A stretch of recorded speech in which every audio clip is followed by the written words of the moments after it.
Chapter 41. A Great War in the Making. At the ruins of the Black Wall, once an impregnable fortress, now a testimony of imperial might, men and women labored to clear the rubble. The sight of this once great wall sparked unease in Lord Illyrian's heart. But he clenched his teeth and urged his men to work harder. His people were depending on him. "House Illyrian will rise again," he whispered under his breath. Over at the harbor, former slaves were granted their first taste of freedom, gradually learning how to interact with a world that no longer saw them as property but equals. Most found it unbelievable, their eyes wide with confusion mixed with wonder. Helping them adjust was an intricate process that demanded patience and empathy, qualities that had been scarce in Volantis for centuries. Across the city, in places hidden from plain view, Imperial soldiers were dismantling the underground slave trade rings and tracking down the remaining slavers who had tried to escape the Imperial Union's justice. Maximus knew that as long as the old networks of human trafficking still operated, Volantis would never truly be free. It was not just about winning battles.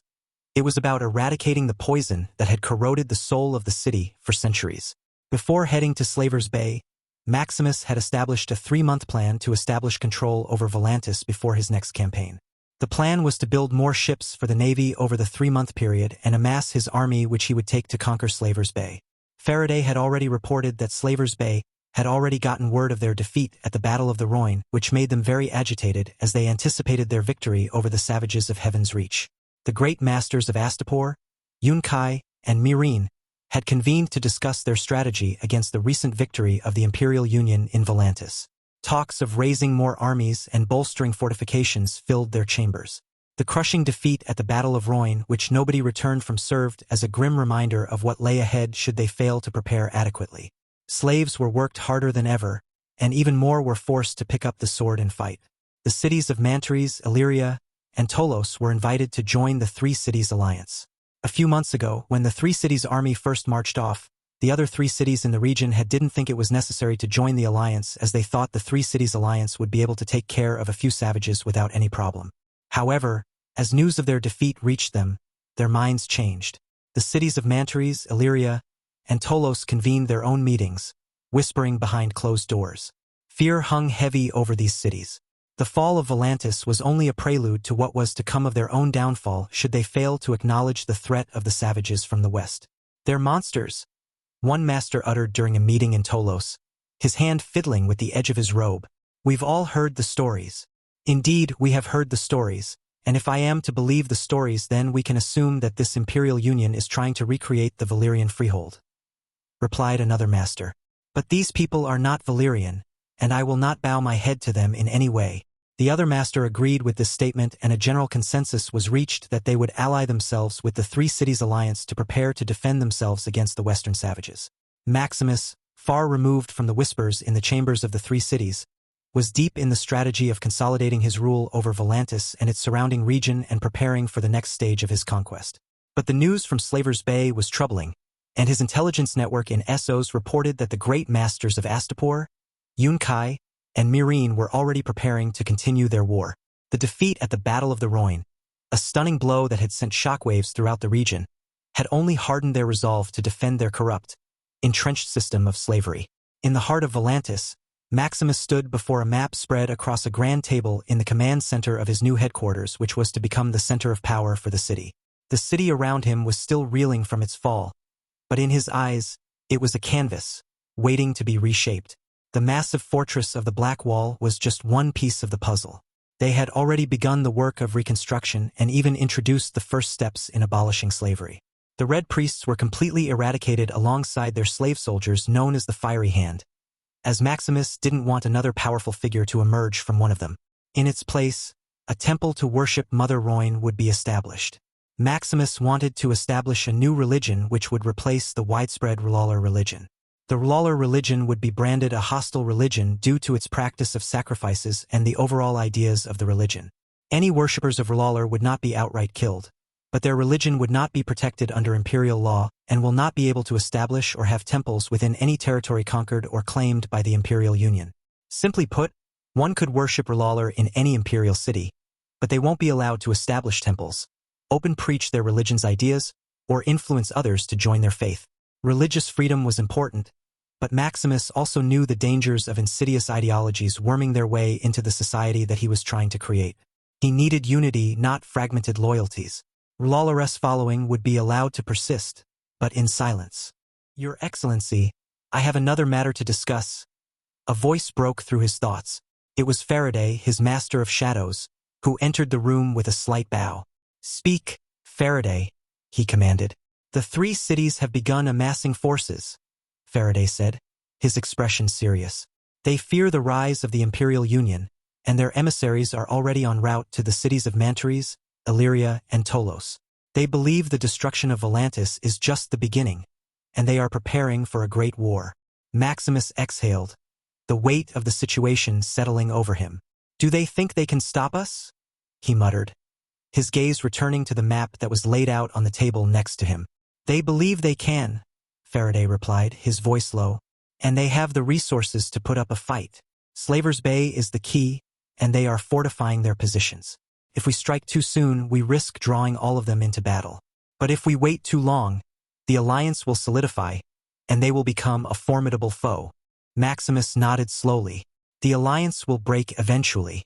They are too disparate, too divided in their core interests. But they will not break easily. The longer we delay, the more they will prepare." He turned to face Faraday. "We need to act, but we must be clever about it." Faraday raised an eyebrow, sensing an unfolding plan. "What do you propose, Your Excellency?" "We need to send a message, not through force but through disruption. The great masters of Slavers Bay have always relied on fear to maintain control. What if we take that fear from them? What if we cripple their trade, their power, without ever stepping foot on their shores?" "Trade is their lifeblood," Maximus said. "The flow of goods, slaves, and wealth keeps them in power. We will disrupt their trade routes, steal their merchant ships, raid their supply lines without ever engaging in open battle. Let them fear for their wealth and their livelihoods before we ever set sail. And while they are distracted, we will be preparing our forces." Faraday's eyes brightened with understanding. "A campaign of disruption, hitting them where it hurts most. But then what happens when they retaliate?" "That's exactly what we want," Maximus said with a confident smirk. "We will force their hand, make them desperate, and when they make a mistake, we will be ready to strike." Faraday nodded, seeing as how it was a sound plan which would offer the Imperial Union a lot of room to maneuver. Back in Heaven's Reach, legions of soldiers have already started making their march to Volantis, where they would prepare for the invasion of Slavers Bay. Each soldier knew what they were fighting for. It was the vision that their emperor had, and they were more than willing to risk their lives for this dream to become a reality. With these forces were the former Unsullied, who have been renamed to the Dawnborn to show how these freemen have emerged from the darkness of slavery into the light of freedom. The Dawnborn was made up of freemen who voluntarily signed up to fight as an imperial citizen after their liberation. For some, fighting was all they knew, so joining the Dawnborn was the perfect place for them. Chapter 42. Rewards from the System. Sitting within one of the rooms within the palace of one of the former Triarchs, Maximus was looking at the rewards he just got from conquering the region, which included some very interesting things. Conquered Selharis completed. Rewards, 30k system points. Minus 200 Mumikil. Mumikil are large creatures resembling elephants. They are thick-skinned and are mostly invulnerable to arrows. Their eyes were vulnerable, however, and they could be blinded or even killed by arrows that are released with great force. When blinded, they go into a rage of pain, often destroying masters and foes alike in their rampages. Conquer Valisar completed. Rewards, 30k system points.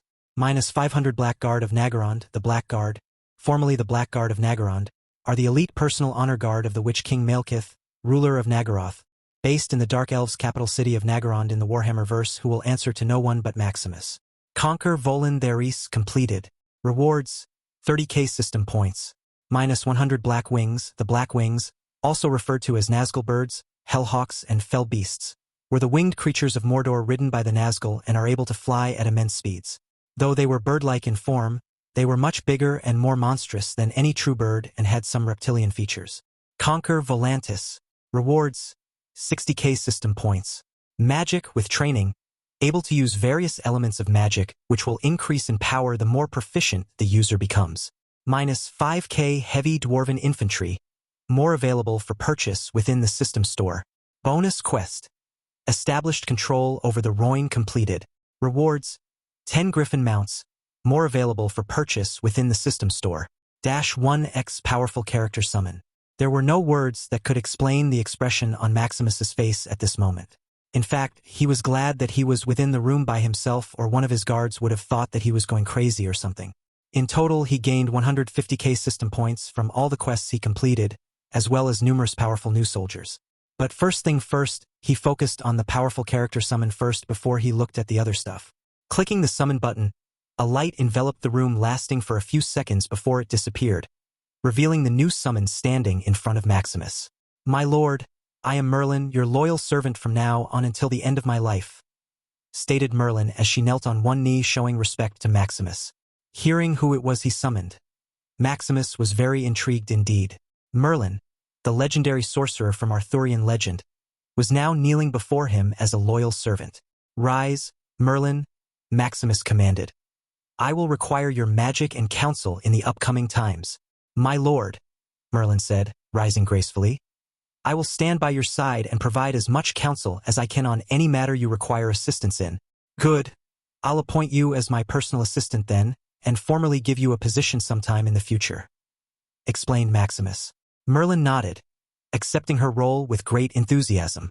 She was in a brand new world and was ready to face any challenge that may come up while ensuring her lord's safety. "For now, I have more soldiers to summon, so follow me," Maximus ordered, walking towards the door. Grabbing the door handle, he swung the door open, causing the Imperial guards outside to snap to attention. "She's with me," Maximus said, referring to Merlin as she followed behind him.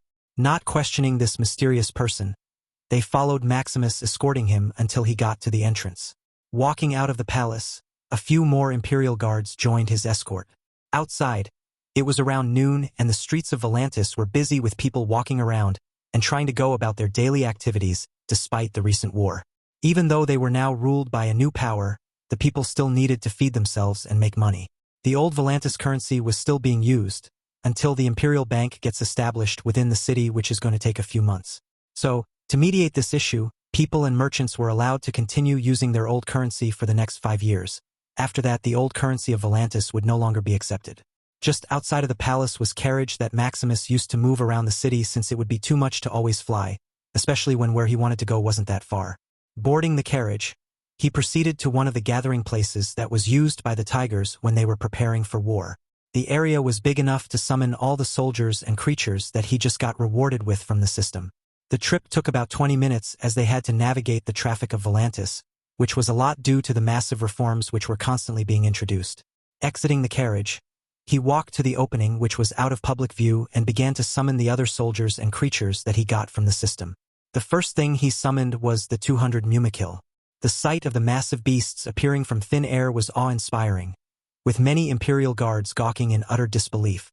Each beast towered over all, stomping on the stone-covered ground with thunderous footsteps.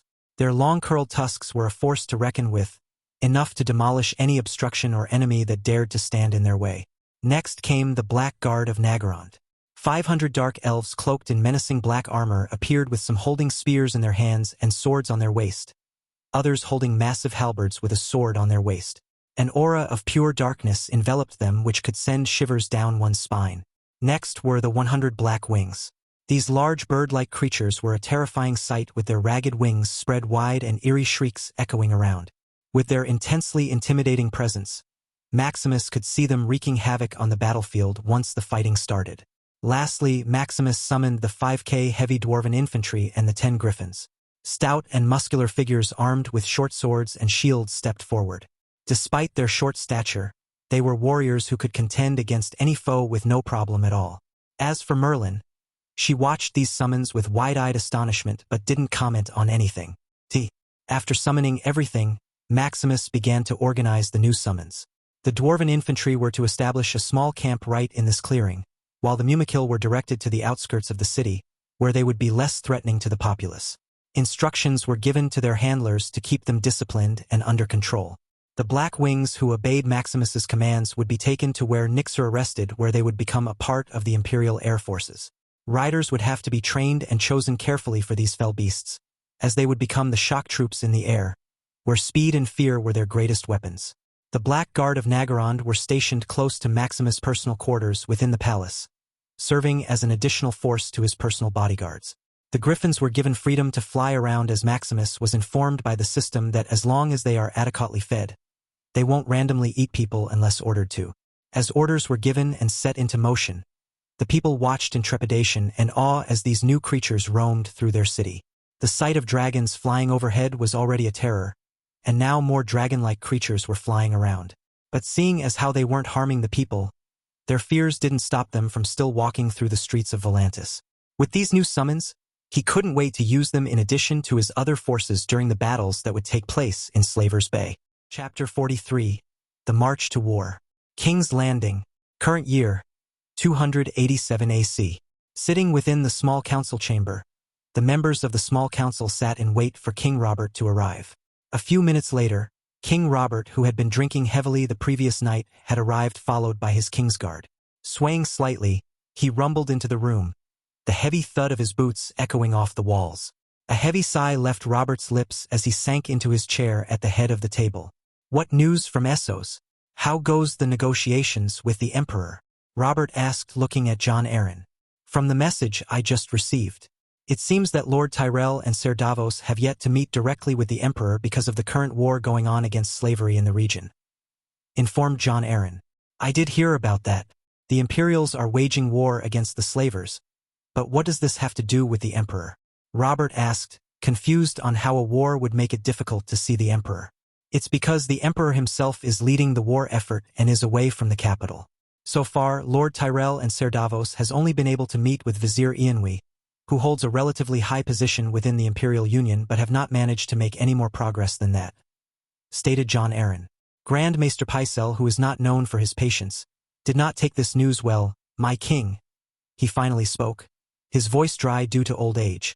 "This Emperor, he has dragons if the rumors are to be believed, houses the remaining Targaryen family members, and now he refuses to even meet our envoys? It is a slight, a clear insult to your rule." Robert frowned, his hand reaching for the cup of wine in front of him. After taking a sip, he responded to what Pycelle said. "That may be true, Pycelle," he admitted while wiping some of the stains of the wine from his mouth. "However, the reality remains we must tread carefully. Dragons haven't been seen for over 100 years.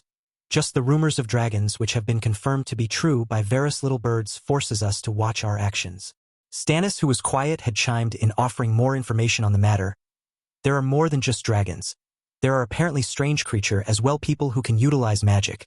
Everybody's eyes turned to Varys upon hearing this. "Indeed," Varys stated. "Lord Tyrell reported that he saw a dragon more massive than even Aegon the Conqueror's dragon, Balerion. Despite this sounding ridiculous, my little birds have also whispered the same things, making it hard to not believe that such a massive dragon exists." The council fell into silence, each trying to comprehend the sheer magnitude of what was being relayed. The rest of the meeting was filled with long discussions over what they should do now that they are more than certain that Maximus has dragons. In the end, it was decided to continue focusing on improving their relationship, establishing trade between them and the Imperial Union, and learning more about what the Imperial Union was capable of. Volantis. It has been 3 months since Maximus completed his conquest of the Volantis region and accepted his rewards. From those rewards, he earned a total of 150k system points, which when merged with his previous amount brings him to 236,650 total system points. With this massive number of points, he decided to buy 2k High Elf archers for 30k system points to reinforce his army's range capabilities.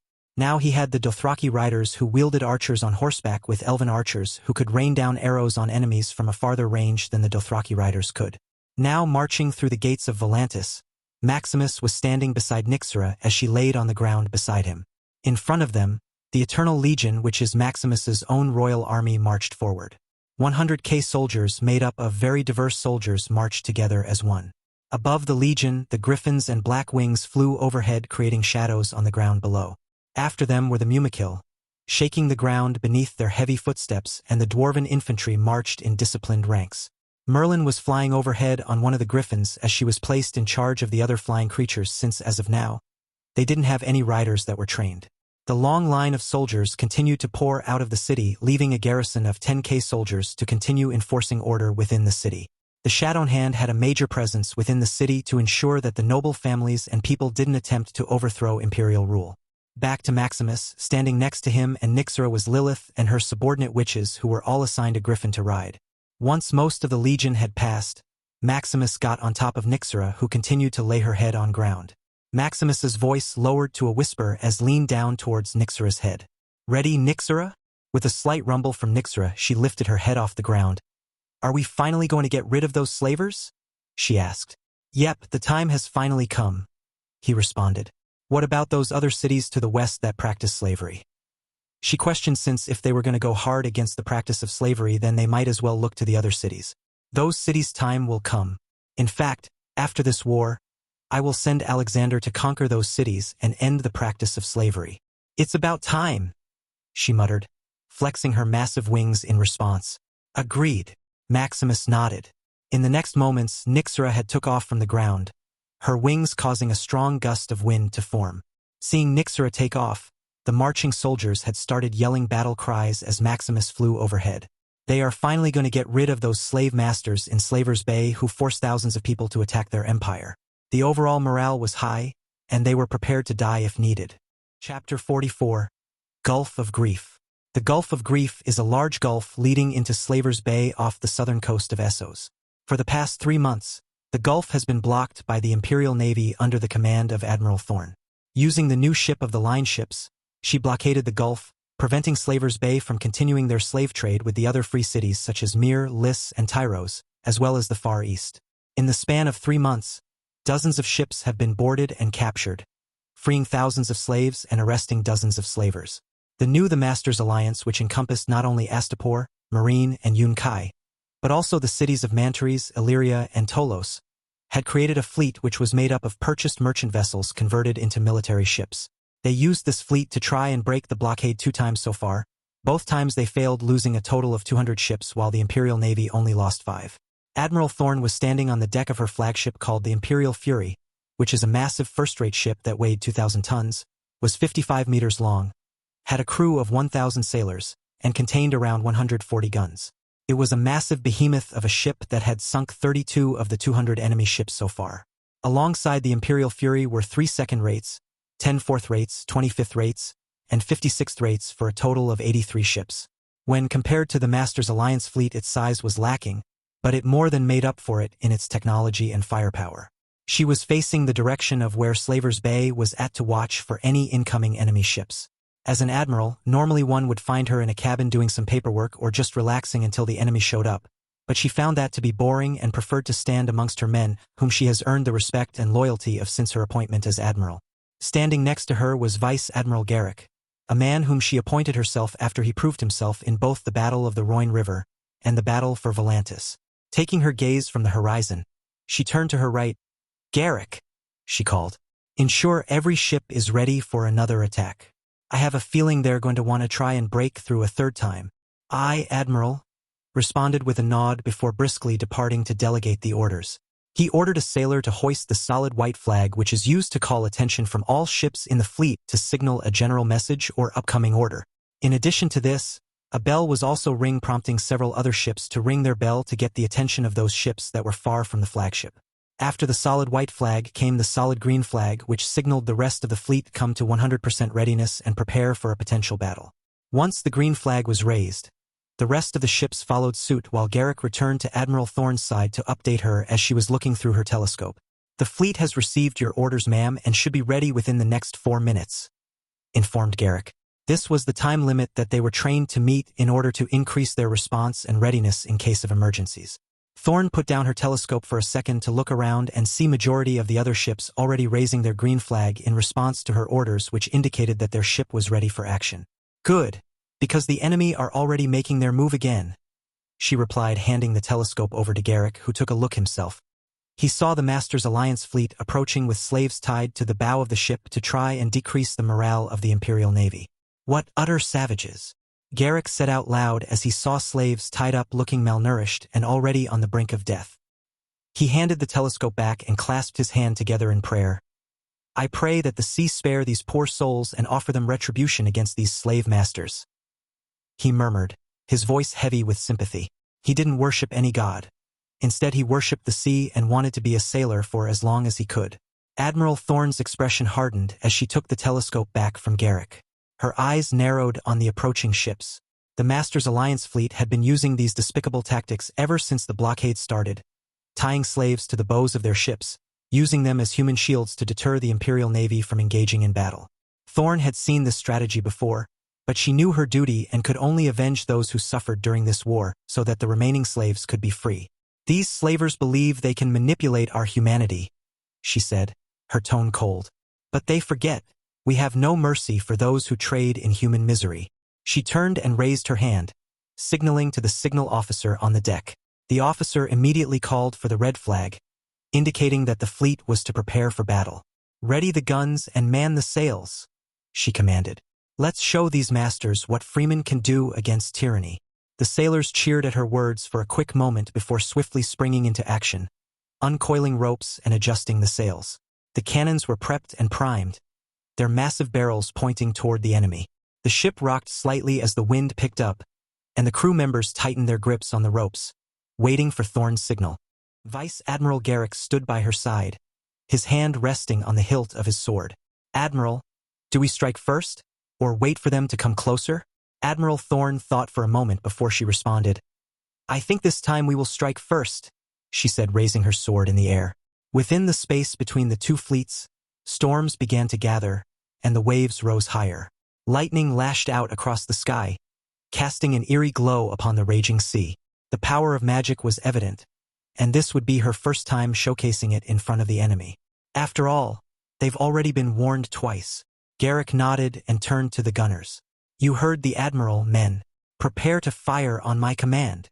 The sailors waited anxiously, their fingers eager to fire the cannons, and their eyes followed the storms which began to form. The enemy fleet, seeing these storms appear out of nowhere, knew that the Imperials had to be the cause of this and tried to turn around, but they were in her domain now and didn't have time to escape. The storms began to hover over the Master's fleet, lightning striking the decks of a few ships, water sprouts rising from the sea like monstrous tendrils, lashing out at the ships and dragging them down. The sight was nothing short of terrifying.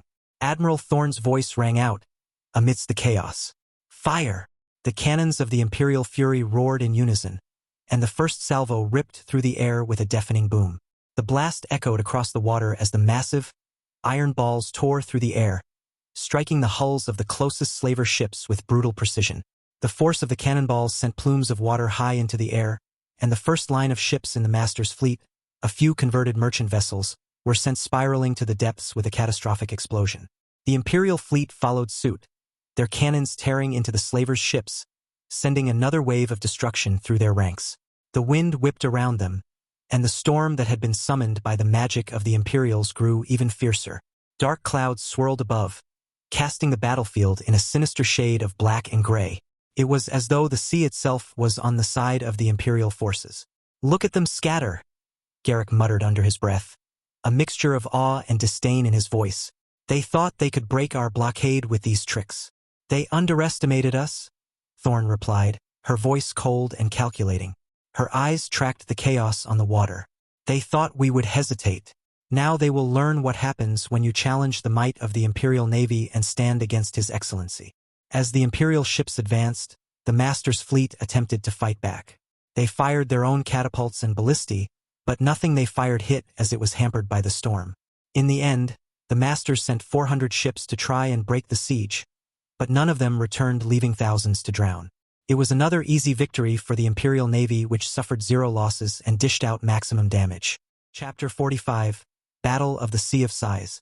1 month later, the Eternal Legion had successfully marched through the Demon Road, which is one of the famed roads built by the Valyrians during the height of their empire. The Demon Roads are made of fused black stone, a hallmark of Valyrian construction, and are exceptionally durable. The name reflects the fear and dark reputation surrounding Valyria after its destruction, as the ruins are considered cursed and dangerous. The Eternal Legion didn't encounter anything cursed or dangerous as they marched through the Demon Road, but from above, Maximus on top of Nyxera saw the remains of the old Valyrian cities and what type of dangers lurked within the ruined region. The remains of towering structures now succumbed to the surrounding nature. The forests had grown wild, with dense green foliage creeping over the stonework, hiding the towering structures that once dominated the city. Alongside this, he saw movements of shadows within the ruins, hinting at potential threats that lived within them. He referred to them as shadows because he was too high in the sky to get an accurate description of what he saw, and he wasn't willing to risk his or Nyxora's life to test just what dangers resided in the ruins. For the moment, he just watched from above, hoping to see if all the dangerous stories were true or not. He still didn't know if they were true, but even Nyxora was cautious of the ruins, which meant a lot considering how powerful she was. I sense an ominous presence down there. Perhaps some of those stories we have heard are true, said Nyxora. She had heard a few of the soldiers talking about the Demon Road, telling stories about the strange things that have happened to people traveling on the Demon Road. As interested as I am, I don't want to find out what lurks in these ruins just yet. In the future, however, I will come back to claim this land for its ancient history and the value it will provide once it's reclaimed. Maximus replied. The lands of Old Valyria is not a priority for him at the moment, nor does he have an interest in reclaiming it at the moment when he has other things that he wants to do. After passing the Demon Road, the Eternal Legion had come across one of the Masters' Alliance armies which were waiting for them a few miles away from Mantares, at a river known as the Sea of Sighs. This river wasn't the only way around, as they could just go around the army through the lands of the long summer. But that would be long and gruesome since the land had become scorched, drowned and blighted after the doom of Valyria. Maximus wanted to avoid having to go through those lands as much as possible. Landing on the ground, Nyxora lowered her head, allowing Maximus to safely dismount. Your Excellency, one of the Legion commanders began. General Alexander and is already in a meeting to determine the plan of action they would take against the Master's army, reported the commander as Lilith and Merlin had joined his side. Excellent, Maximus nodded. His eyes swept across the battlefield, one hand resting on the hilt of his sword. High up from his vantage point, he could see the Master's army, a swarm of insects in the distance by the river, and his own men, seasoned warriors mixed with powerful soldiers summoned from his system who were eager to prove their might. Take me to the general, he commanded as the commander began to lead them to where Alexander was located, which was near the center of the Legion. Lilith and Merlin followed silently, joined by the Imperial Guards. Along the way, Lilith and Merlin, who had become quite acquainted with each other over the past month, had begun their own conversation which lasted the entire walk. Maximus chatted with his Imperial Guards like he would normally do to build a strong relationship with them, as they were the ones who risked their life to protect him. The command tent was abuzz with activity as Maximus entered, flanked by Lilith, Merlin, and his Imperial Guards. Inside, a large table filled with maps of the region, markers indicating enemy movements, enemy positions, and strategic points along the Sea of Sighs. High General Alexander, who was wearing his light armor bearing his house sigil on the chest plate, bowed respectfully upon seeing Maximus. The other lieutenants, commanders, deputy commanders, elven captains, and dwarven tacticians had followed suit. Maximus waved them off as Alexander started to update him on what was going on. Your Excellency, Alexander greeted, the enemy has fortified their position near the river. Their numbers are significant, but their morale appears fractured, likely due to news of our victories in Volantis and our own massive legion. Maximus approached the table, his eyes scanning the map. What do we know of their composition? Alexander gestured to one of his lieutenants, a dwarf with a thick beard braided into intricate patterns. Their army comprises mostly conscripted slaves, with a core of trained soldiers from the Masters' Alliance. They have a few war elephants and cavalry, but their primary strength lies in their defensive fortifications along the riverbank. Maximus nodded, his mind already piecing together a plan. And their weaknesses? Their slaves will break if pressed hard enough, and their leaders are arrogant, expecting us to fight on their terms. The river is their lifeline. If we cut them off from it, their supplies and morale will crumble, replied the dwarf. Lilith stepped forward, her voice laced with curiosity. What about magic? Have they employed any sorcerers? We've received reports of warlocks from the House of Undying within their army, but nothing definitive. If anything, I believe Lady Merlin or Lady Lilith and her witches can handle anything that appear amidst the battle. Merlin and Lilith nodded as they didn't pick up any powerful magic presences from within the enemy army, but they knew that the enemy could also be masking their own presence to surprise them during the battle. Not worried about the reports of the warlocks, Maximus leaned on the table. We have the numbers, the strategy, the morale, and the Imperial Air Force, but let's not underestimate them. Their desperation will make the dangerous and cause more casualties than necessary, stated Maximus as he continued. Here's the plan. We will launch an air attack, drawing the frontline troops away from the edge of the river and their fortifications, allowing our soldiers to cross unchallenged. At the same time, I want the witches flying on top of griffins to target their supply lines and their commanders. He pointed to a section of the map. The cannons will fire 3 volleys before the air attack, then shift to raining down destruction on their rear lines. Alexander nodded, agreeing with the plan. A sound plan, Your Excellency. The combination of air superiority, artillery, and coordinated ground forces should ensure minimal losses on our side. The cannons are already in place and ready to fire on your command. Good. Timing will be critical. The cannons must break their initial lines before our air forces strike, and the distraction must be sufficient to disorient their command structure. Once the griffins and witches have sown chaos, the Eternal Legion will move in and crush their formation. Everybody nodded and the meeting had ended. They immediately got to work on setting up the things discussed during the meeting. After a few hours had passed, everything was ready. Flying to the forefront of the Legion on top of Nyxera, Maximus raised his sword high, his voice booming over the entire battlefield as even the enemy army watched. Eternal Legion, today we do not just fight an enemy, we begin to destroy an institution of cruelty and oppression. Let the masters know that their time is over, and let the world see the might of our empire. The soldiers roared in unison, their voices echoing across the battlefield. The witches cast their spell, as protective magic settled over the army. Above, the Griffin riders circled, awaiting their signal. Maximus signaled to the artillery crews. Fire! The ground shook as the cannons unleashed their first volley. Explosions erupted across the enemy's front lines, shattering fortifications and sending enemy soldiers into chaos. 2 more volleys followed in rapid succession, devastating the enemy ranks and leaving their defenses in disarray. Now! Maximus commanded, and the griffins followed by the black wings dove from the skies, their riders launching volleys of explosive projectiles.